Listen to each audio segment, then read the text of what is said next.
possamos hoje nos alimentarmos da palavra e juntos glorificar o nome do Senhor. Antes de nós iniciarmos, convido vocês a orarmos e depois podemos lermos o texto e iniciarmos. Tá bem? Oramos. Senhor amado, te agradeço, Pai, por essa manhã. Obrigado, Pai, porque o Senhor separa esse tempo e nos dá o privilégio, Pai, de cultuarmos ao Senhor.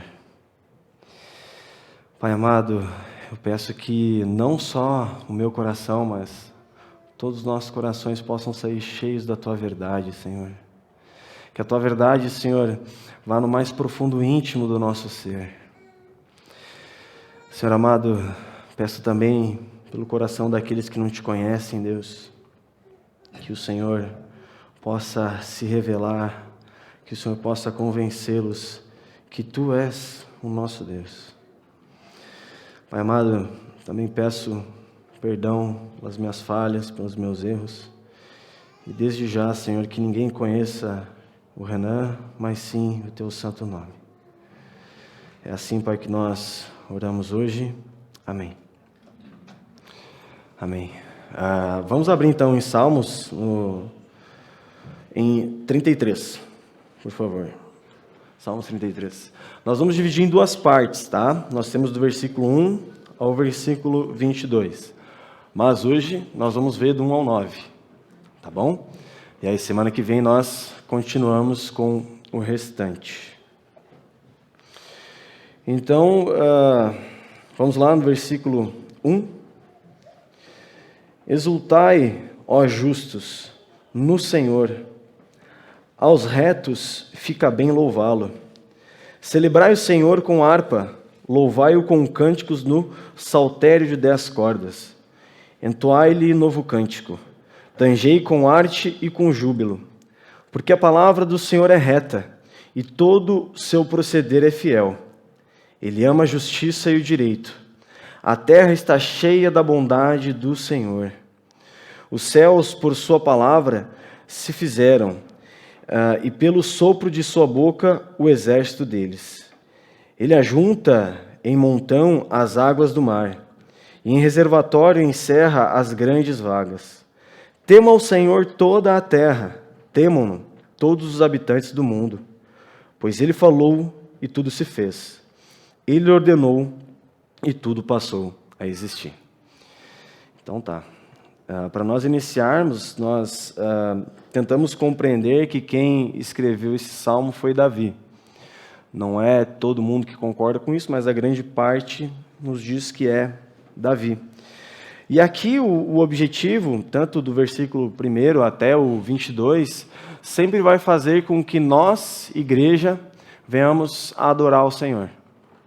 E essa adoração, ela mostra, no decorrer do texto, que é uma adoração que já exemplifica o que vai acontecer na eternidade, que é nós adorarmos o Senhor o tempo todo. Mas, eu separei aqui Hernandes Dias Lopes e João Calvino, para nós termos mais ou menos uma noção do que o capítulo tem falado. E aí nós vamos ler aqui então. Este é um hino de louvor a Deus, que criou todas as coisas, que governa todas as coisas, segundo seus propósitos, e que escolheu um povo para si, pelo bem do mundo todo. Os textos de Gênesis que transmitem essas noções são a base das ideias do Salmo. O pensamento flui do chamado a louvor a Deus, passa pelas várias razões para o louvor e avança até a conclusão repleta de alegria e esperança tranquila, diz Hernandes. É interessante que essas pautas nós vamos ver bastante. O hino de louvor a Deus, né, onde nós vamos cantar louvores ao Senhor, o Senhor que criou todas as coisas, que governa também segundo o seu propósito, e o Senhor que escolheu e separou o seu povo. E João Calvino fala, Davi, ou quem quer que seja o autor deste salmo, A fim de compelir os crentes a louvarem a Deus, busca seu argumento na providência geral de Deus, pela qual ele sustenta, protege e governa o mundo inteiro. Depois de celebrar a benevolência paternal de Deus para com seu povo escolhido, demonstrando ao mesmo tempo quão necessário é que os santos sejam obrigados por seu cuidado especial. Então, essas duas referências trouxeram de fato aquilo que nós vamos ver versículo após versículo. E é interessante que um versículo vai interligando o outro, de forma que nós possamos cada vez mais com alegria adorar e celebrar o Senhor. Mas eu separei 3 partes para nós termos uma ideia do que vai acontecer hoje, que é do versículo 1 ao 3, aonde... Obrigado, Caio. O convite do 1 ao 3, onde nós recebemos um convite, né, a louvarmos a Deus, que é justo, amoroso, né, com alegria mediante os méritos de Cristo. Então nós vamos, nessa parte inicial, ver isso. Depois, continuando, nós temos a expressão do plano perfeito e inerrante do Senhor. E no 6 e 9, nós temos a magnitude da soberania e do poder de Deus. E aí depois nós concluímos, ok? Mas para iniciar, eu separei uma pergunta para nós já começarmos a refletir. Essa pergunta ela é do Catecismo de Westminster. E a pergunta é o seguinte: qual é o fim supremo principal do homem? A resposta: o fim supremo e principal do homem é glorificar a Deus e alegrar-se nele para sempre. Então, a partir daí, nós entramos no texto, no versículo 1. Peço que todos leiam comigo. Exultai, ó justos, no Senhor, aos retos fica bem louvá-lo. Aqui, o que mais ressaltou para mim foi a questão do ó justos. Quando nós lemos isso, nós pensamos, não, peraí, não é comigo, né? Porque eu não sou justo. E aí nós começamos a tentar entender como que isso aqui está sendo empregado. E o justo está, de fato, glorificando o nome do Senhor. Está trazendo o grupo de pessoas que glorifica a Cristo. Aquelas pessoas da qual o Senhor escolheu para glorificar o seu nome. Então, exultar, ficar alegre, feliz, extravagar na presença do Senhor somente os justos. E essa comparação vem de modo que nós também refletimos, tá, mas e quem não pertence ao grupo dos justos, do qual o Senhor separou? Qualquer menção, qualquer forma de elogio, ela é considerada como perversa de fato. Então essa adoração não é agradável, somente a adoração dos justos. Mas aí eu quero que nós possamos refletir quem é justo. Quem é justo? Foi justamente quando eu cheguei nessa já de início, pensei, não, porque quem é justo? E eu convido vocês a nós abrirmos em Romanos, no capítulo 3, por favor.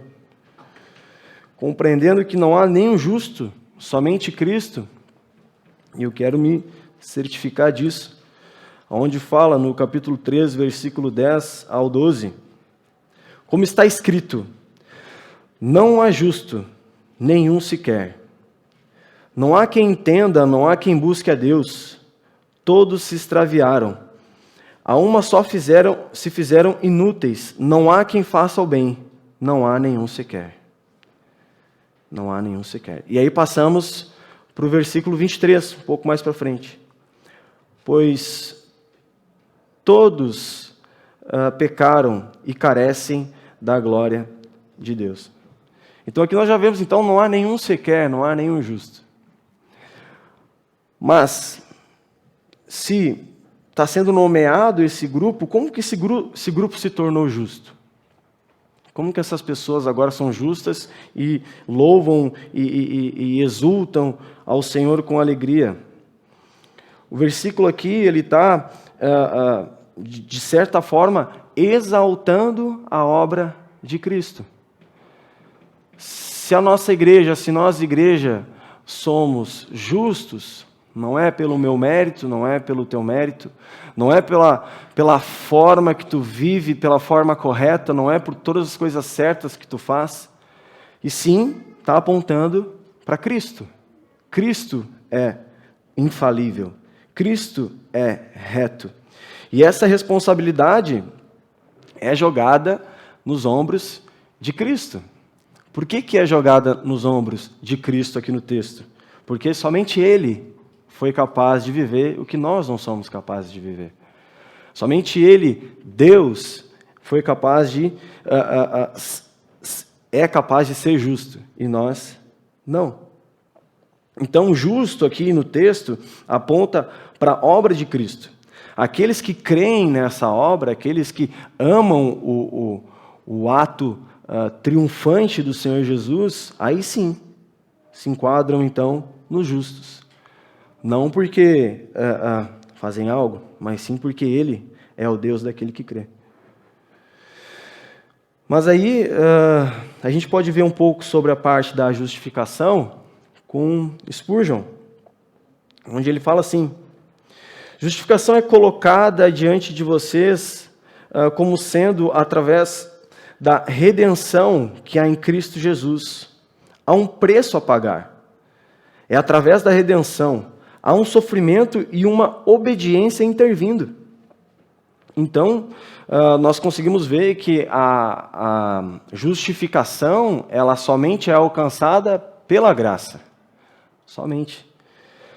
Então, muitos acham que é somente receber e pronto. Eu fui escolhido de uma forma aonde gostaram de mim e pronto.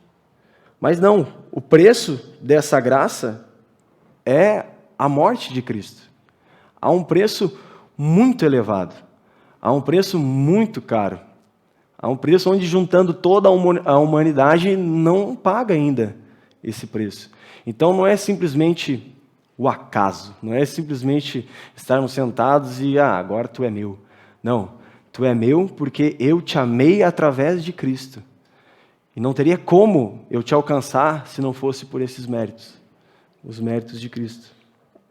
Então o justo acaba fazendo com que todo esse louvor do capítulo do 33, todo esse louvor faça sentido.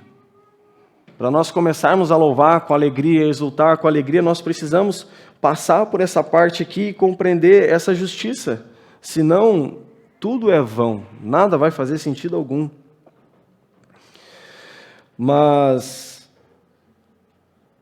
quero que nós possamos abrir também em Romanos, capítulo 5, para nós irmos até a palavra e compreendermos o que tem sobre esse tema, que é: mas Deus prova o seu próprio amor para conosco pelo fato de ter Cristo morrido por nós, sendo nós ainda pecadores. Então aqui temos a comprovação do amor do Senhor. Um preço bem caro, um preço muito elevado. E esse preço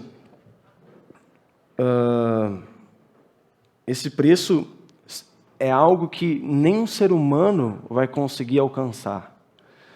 Nenhum ser humano vai conseguir fazer 1% do que Cristo fez. Cristo teve uma vida de obediência. Nós acordamos diariamente e já em pensamento falhamos. Cristo teve uma morte vergonhosa de agonia e sofrimento. Cristo Deus, Ele se envergonhou por nós. Ele sofreu por nós. E o que nós temos feito com isso? É interessante que Cristo bebeu o cálice da ira e Ele bebeu até a última gota, para que não sobrasse nenhum resquício de condenação, para que não tivesse nada que pudesse nos acusar, porque Ele foi acusado por nós. Mas para nós desfrutarmos isso, nós precisamos ter a certeza daquilo que esperamos, que está registrado em Hebreus 11. E aí então, voltando ao início do versículo ali: exultai a justos no Senhor. E aí começa a fazer mais sentido no Senhor. Né? Os justos só podem exultar, só podem estar felizes e alegres e extravagantes se for de fato no Senhor. Então, somente assim vamos conseguir enxergar isso. Mas depois continua, aos retos fica bem louvá-lo, que é a segunda parte, e isso não é muito diferente do que nós vimos na primeira. Reto também é uma consequência de algo que nós não conseguimos fazer, de algo que não compete a nós. É algo de fato sobrenatural.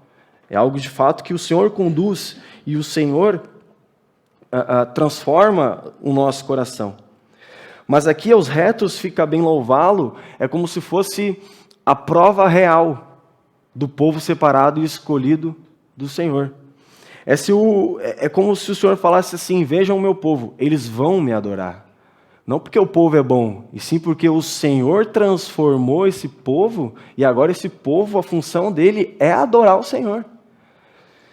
E se a função do povo é adorar o Senhor, é exultar o Senhor, é ficar alegre, extravagante, feliz na presença do Senhor, quanto isso tem tomado o nosso coração durante a nossa semana? Quanto isso tem, aonde isso, qual colocação está na nossa prioridade? Será que o serviço tem sido mais importante? Será que a família tem sido mais importante do que nós louvarmos, exultarmos o nome do Senhor? Nada disso perde valor, mas para nós cuidarmos da família, precisamos sim termos cada vez mais experiência com o Senhor. Eu amo a minha esposa quando eu me aproximo do Senhor. É o maior ato de amor que eu posso ter por ela. Assim, com o meu filho e com o meu próximo. Então, essa alegria aos retos fica bem louvá-lo, essa imagem que os retos e os justos passam quando vêm aqui no domingo de manhã, quando separam um momento em casa para louvar o Senhor, é uma imagem de alegria. E para isso, eu convido vocês a abrir no Salmo 122, por favor. Dentro dessa evidência, nós podemos ler esse versículo bem conhecido, que é: alegrei-me quando me disseram, vamos à casa do Senhor. Que possamos ter essa alegria de irmos à casa do Senhor, que possamos ter essa alegria de nos aproximarmos do nosso tesouro. E essa alegria, ela é de fato oriunda de Cristo. Mais uma vez, aquele que faz todo o sentido para o capítulo, porque sem Ele tudo isso é vazio. Então essa alegria, né, de estarmos em comunhão, de estarmos buscando ao Senhor, só faz sentido se for com a esperança na cruz de Cristo. E uma pergunta básica, né, para nós até vermos como tem sido o nosso dia a dia, como que nós encontramos o mundo quando olham para a nossa vida e nós compartilhamos a alegria de acordar cedo no domingo para vir para cá? Muitas pessoas nos acham loucos, né? Tu acorda cedo no domingo para ir na igreja. Tu separa teu intervalo no serviço para ler a Bíblia. Poxa, podia estar dormindo. E várias coisas semelhantes a isso. E como eles lidam com isso? Por que muitos lidam de forma... Isso é estranho. E realmente, somos estranhos, porque Cristo fez algo sobrenatural. Isso é único. Só Ele pode fazer. Então, também é uma evidência, algo que nós podemos observar e precisamos. Então, é isso. A retidão, ela é atribuída, né, ela é enxertada ali na nossa vida junto com a justiça, e esse amor e esse louvor e esse exultar também é nos dado de forma sobrenatural. E que nós possamos cada vez mais buscar isso, né? Nós somos tortos, mas Cristo vem e nos endireita. Então é isso, né? Nesse início nós percebemos o convite do salmista a nós glorificarmos o nome do Senhor e a maravilhosa obra dele por nós. Amém? Vamos para o versículo 2 e 3, pode ser? Vamos lá. Celebrai o Senhor com harpa, louvai-o com cânticos no saltério de 10 cordas.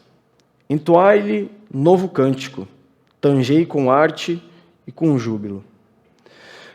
A alegria, mediante o que nós vimos no versículo 1, faz o salmista convocar o pessoal a louvar de forma diferente, a louvar de uma forma extravagante. Pessoal, essa boa nova é tão maravilhosa, vamos fazer uma festa, vamos nos alegrar. E isso se dá devido à compreensão e esperança que ele tem nesse amor recebido pelo Senhor. E essa compreensão, ela vai gerar, assim, liberdade, vai gerar, assim, tranquilidade, vai gerar, assim, alegria. E aí, então, ele separa esse momento do versículo 2 e 3 para louvar o Senhor de uma forma diferente. E essa forma diferente se dá através de instrumentos, mas hoje nós temos um instrumento que também expressa a nossa alegria, que é a nossa voz. Assim como antes cantamos, né, todos juntos. E isso é único, poder cantar com o pulmão cheio, como se fosse no exército, né, para aqueles que já passaram por lá, quando tu se apresenta, passa por um general, por alguém, tu canta com um pulmão, tu canta com toda a tua força. Por quê? Porque te é obrigado, claro, mas tu acredita ali naquela missão, né, e tudo mais. Mas se de fato o Senhor é o teu Salvador, tu vai cantar com todo o teu pulmão, tu vai louvar com todo o teu pulmão, tu vai extravagar de forma que a tua alegria vai ser depositada nessa ação, levando em consideração o louvor, né, a música, que é o que está sendo usado aqui. E aí eu pergunto, quando nós encontramos esse tesouro, vimos esse tesouro do versículo anterior, como o nosso coração tem reagido. E aí eu lembrei na hora de um cara que quando se aproximou da presença do Senhor, extravagou de uma forma única, que foi Davi, aonde ele se apresentou dançando. E eu quero que nós possamos ler também, 2 Samuel, por favor, no capítulo 6.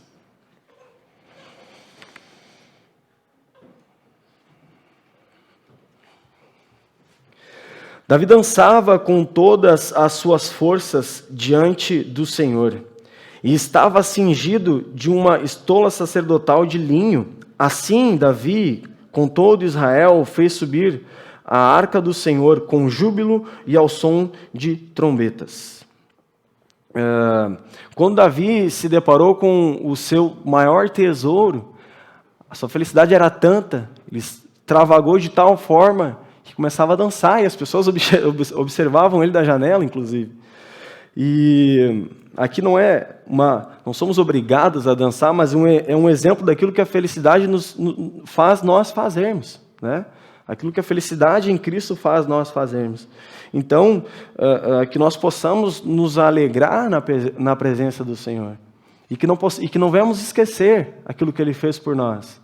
E não vamos todo domingo cumprir ritos, ou toda a parte da manhã cumprir o nosso ritual do devocional. Que isso seja de forma alegre, que isso seja, que nós possamos compreender que é uma oportunidade de nos aproximarmos e conhecermos mais o nosso Deus. E termos de fato um relacionamento com Ele, que esse de fato é o objetivo. E ali no versículo 3, onde ele fala, entoai-lhe novo cântico, esse novo cântico, ao pé da letra, não é todo dia nós criarmos uma letra nova, um cântico novo e tal. Não, a nossa fé está diariamente vibrando na presença do Senhor, para que aquele cântico seja uma oferta nova ao Senhor, né? Para que aquele cântico não precise das melhores tecnologias, mas precise do melhor coração louvando ao Senhor, né? E que esses louvores exaltem sempre a grandeza de Deus. E em relação a cântico, João Calvino fala o seguinte: não é um cântico comum que ele os exorta a cantar, mas um cântico correspondente à magnificência do sujeito, que é Deus. Então, é mais ou menos isso que nos é aconselhado ali no versículo 2 e 3. E assim, nós chegamos no versículo 4. Vamos ler o versículo 4. Porque a palavra do Senhor é reta, e todo o seu proceder é fiel. Quando fala porque a palavra do Senhor é reta e todo o seu proceder é fiel, são palavras que estão interligadas. Se o proceder dele é fiel, a palavra é reta. Se o Senhor é reto, soberano e justo, a sua palavra é reta, soberana e justa. Então, a palavra aqui está sendo escrita para mostrar que, de fato, ela é infalível. E tudo o que o Senhor criou é infalível. O plano dele é infalível. Então, o Senhor se revela através da sua palavra. E dentro disso, eu já encontrei algumas perguntas em relação a isso, e quero que nós juntos possamos também ver as respostas e evidências, onde já me perguntaram, mas como tu sabe que a Escritura, né, a Bíblia, de fato é a palavra de Deus? E isso é uma reflexão que algumas pessoas fazem, e eu acho interessante nós também respondermos, estarmos prontos para essa resposta. E aí eu separei mais uma pergunta do Catecismo de Westminster, que é a pergunta 4. Como se demonstra que as Escrituras são a palavra de Deus? Demonstra-se que as Escrituras são a palavra de Deus pela majestade e pureza do seu conteúdo, pela harmonia de todas as suas partes e pelo propósito do seu conjunto, que é de dar toda a glória a Deus, pela sua luz e pelo poder que possuem para convencer e converter os pecadores e para edificar e confortar os crentes para a salvação. O Espírito de Deus, porém, dando testemunho pelas Escrituras e juntamente com elas no coração do homem, é o único capaz de completamente persuadi-lo de que elas são realmente a palavra de Deus. Então, o Espírito de fato é o único que pode nos persuadir, é o único que pode nos convencer que a palavra é de Deus. E eu quero que a gente leia Romanos também, no capítulo 16, para nós termos mais um exemplo agora sobre o que a própria palavra fala dela. 16, do versículo 25 ao 27, por favor.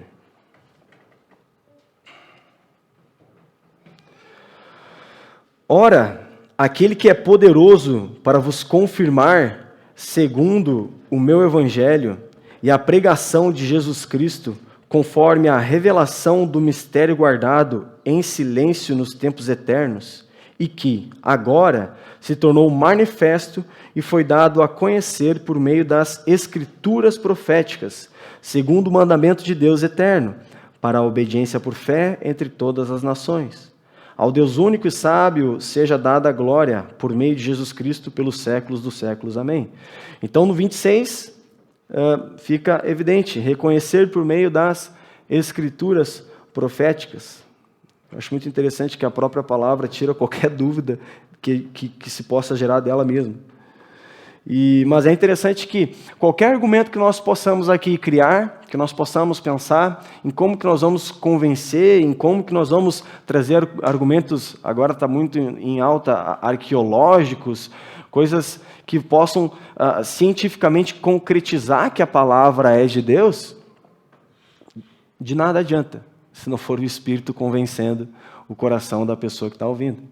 Então, isso também serve para nós, estarmos calmos, tranquilos e confiantes, que o Senhor conhece os seus. E dentro disso, Ele usa a própria Escritura, como vimos aqui, para emanar o seu poder e fazer com que o seu poder convença as pessoas e o nome dele seja de fato glorificado, assim como vimos que a sua palavra é reta, como ele é reto. Amém? Vamos para o versículo 5? Ele ama a justiça e o direito, a terra está cheia da bondade do Senhor. Ele ama a justiça. A justiça, ela está atrelada a coisas boas e coisas ruins. Momentos de prosperidade, momentos de dificuldade. Como diz em Romanos, nós não precisamos abrir, todas as coisas cooperam para o bem. Então, a justiça do Senhor, ela é de fato boa, perfeita e agradável, porque Ele é reto. E se a vontade dele é boa, perfeita e agradável, aquilo que ele, a forma que ele agir na nossa vida vai ser agradável aos olhos dele. E nós precisamos confiar. E nós precisamos compreender que muitas vezes nós só enxergamos um palmo na nossa frente. Mas o Senhor tem todos os palmos até o fim traçados e compreende tudo. E se Ele é o nosso Deus, e se Ele nos tornou justos, e se Ele nos fez sermos retos, nós temos que, sim, também exultar em todas as escolhas dEle. Mas também, no versículo 5, fala que a terra está cheia da bondade do Senhor. E eu queria procurar várias evidências aí afora, mas eu não tenho como negar a registrada na palavra, onde está lá em Lucas, onde a bondade do Senhor é expressa, onde as aves voam e o alimento já está no lugar certo e pronto para elas serem alimentadas, onde os lírios, do campo vestem as roupas mais lindas. E em Salmos também 19, onde os céus proclamam a obra do Senhor, onde nós temos o dia e temos a noite, temos também as estações. Então, que todos podemos entender o convite do salmista, nós a contemplarmos a obra do Senhor, com tudo o que passou, tudo o que vimos, exultando com alegria, reconhecendo que Ele nos deu o privilégio de compreendermos a obra dele. E aí entramos no versículo 6. Entramos no versículo 6. Vamos do 6 ao 9. Os céus, por sua palavra, se fizeram, e pelo sopro da sua boca, o exército deles. Ele ajunta em montão as águas do mar, e em reservatório encerra as grandes vagas. Tema ao Senhor toda a terra, temam-no todos os habitantes do mundo, pois Ele falou e tudo se fez, Ele ordenou e tudo passou a existir. Aqui nós temos também um outro convite. O convite a nós contemplarmos o Senhor que sustenta todas as coisas. O Senhor que criou todas as coisas. E dentro disso, João Calvino fala sobre a criação. E algo muito interessante. A criação do mundo, porém, nos leva por direta consequência à providência de Deus. Isso aqui é um pane no sistema, onde nós culpamos atribuímos a criação de tudo por uma explosão, e quando nós vemos o registro que, de fato, quem criou os céus e a terra foi o Senhor, isso é uma afronta à humanidade a se dobrar e ter que admitir que toda a providência é do Senhor. Então, se Deus criou o céu, Deus criou a terra, Deus criou o início, o fim e toda a continuidade da história. Então, o controle sobre tudo em relação aos céus, no versículo 6, traz esse embate e faz nós refletirmos que, de fato, Ele é soberano sobre toda a criação. Mas, mesmo assim, ainda encontramos situações onde muitos não conseguem se dobrar a isso, a essa soberania, e refletir e ligar os pontos. E aí, então, talvez até assumam que, de fato, Deus criou tudo, mas Ele é quem me serve. Ele é o meu serviçal. Ele serve somente para as minhas necessidades e desejos.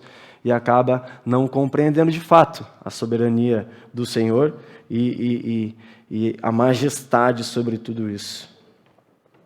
E os céus, ele também está atrelado a Gênesis, ali no início. É a mesma referência. E aí, então, cientificamente falando, eu pergunto, que tamanho tem esse céu? Nós olhamos para cima, até onde vai? O que tem? O que comporta tudo isso? É algo imenso, é algo infinito, é algo que aponta o tamanho de Deus. É algo que nenhuma mão consegue alcançar, nenhum dedo consegue contar. É algo infinito. Não entra na nossa mente a complexidade de tudo isso. E, de novo, João Calvino fala sobre os céus, e ele fala assim: ao dizer que os céus foram criados pela palavra de Deus, ele magnifica grandemente o poder divino, visto que unicamente por seu arbítrio, sem qualquer outro auxílio ou meio, e sem longo tempo de labor, ele criou tão nobre e magnificente obra. Então, essa obra de fato é imensa, essa obra de fato é esplêndida, então nós não conseguimos compreender 1% de quem Deus é. E todas as coisas que Ele criou, de fato, estão na palma da mão dEle. Então, quão pequeno nós somos, mediante todo esse poder. E eu separei algumas coisas só para nós refletirmos sobre o tamanho disso tudo. Que existem em média 10 trilhões de planetas na nossa Via Láctea. 10 trilhões de planetas. A gente consegue compreender que a Terra é imensa, que criar a Terra não é fácil. 10 trilhões de planetas. Acho que é mais complexo ainda do que a gente pode imaginar. Existem mais 10 sextilhões de estrelas existentes. É um número que eu achei lá, mas tanto faz. É um número grande. É uma coisa muito grande. E para mim isso aqui também é interessante. Na Terra existe mais de 8 milhões de espécies de seres vivos. Olha cada detalhe de cada ser vivo. Olha a complexidade de cada ser humano. Cada um é diferente de um, só o ser humano. Agora tu imagina as espécies. Então tudo, de fato, é planejado por uma obra majestosa, incrível, da qual nós não conseguimos mensurar. Mas eu queria também que nós viéssemos mensurar as obras sobrenaturais que Ele revelou na história da igreja. E aí eu separei aqui algumas referências onde o Senhor mandou o seu Filho em forma de homem, que não usurpou o ser igual a Deus. Então isso já é um fato tremendo, está registrado lá em Filipenses. Deus veio até nós e se fez homem, homem-Deus. Isso já é algo extraordinário. Ele multiplicou pães e peixes, ele pegou tanto de pão, fez muito pão. Tanto de peixe, fez muito peixe. Nós nunca registramos isso em nenhum lugar. Ele fez a sombra do sol retroceder, ele fez o tempo, ele alterou o tempo porque Ele quis. E pronto. Esse é o tamanho do nosso Deus. Ele fez Davi, um jovem rapaz de aparência frágil, tirar da boca de um leão uma ovelha. Isso é imensurável. Imaginam um jovem sem força alguma, chega lá, domar um leão e tirar uma ovelha. Isso é algo sobrenatural.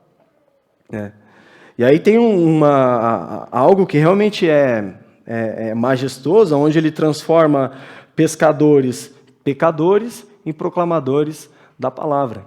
E isso Ele transforma nós, pecadores, em anunciantes do seu Evangelho, da qual hoje adoramos Ele. E esse milagre é imenso também. Isso é imenso. Ele ressuscitou Lázaro, lá em João, e aí vem o esplêndido, onde Ele venceu a morte e ressuscitou no terceiro dia, mostrando que esse é o Deus, Criador de tudo que nós estamos lendo. E no versículo 8 e 9, para chegarmos já na parte do fim, Ele nos convoca a temermos. E esse temor ao Deus que criou todas essas coisas não é ter medo do Deus que criou todas essas coisas. O temor é nós termos esperança nesse Deus que nos tornou justo. É nós termos esperança nesse Deus que nos tornou reto.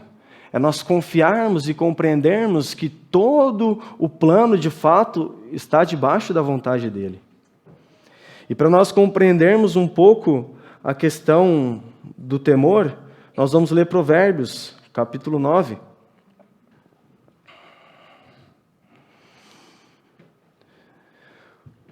Versículo 10.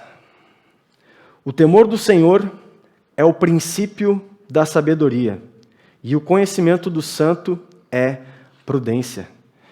Então, para nós temermos o Senhor, nós precisamos conhecê-lo. Nós precisamos buscá-lo. Nós precisamos, de fato, pedir cada vez mais experiência com esse ato incrível dele por nós, nos tornando justos. E com essa reflexão que fizemos até aqui, eu quero terminar com uma pergunta. Como hoje nós vamos sair compreendendo esse tesouro, como Davi compreendeu, compreendendo essa grandeza? Como sairemos? Seguindo o conselho do salmista e exultando, como no versículo 1, ou de fato fazendo, não dando o crédito que o Senhor de fato precisa e não a nós. Então essa é a reflexão que nós temos hoje, e domingo que vem nós vamos continuar até terminarmos o capítulo. Amém? Vamos orar então? Senhor amado, Criador de tudo, Senhor soberano que ama a sua justiça, Pai amado, nos ensina, Pai, a ficarmos confortáveis debaixo da Tua justiça. Nos faz, Pai, termos um coração como o coração de Davi, que pulava, exultava, cantava, se alegrava na Tua presença.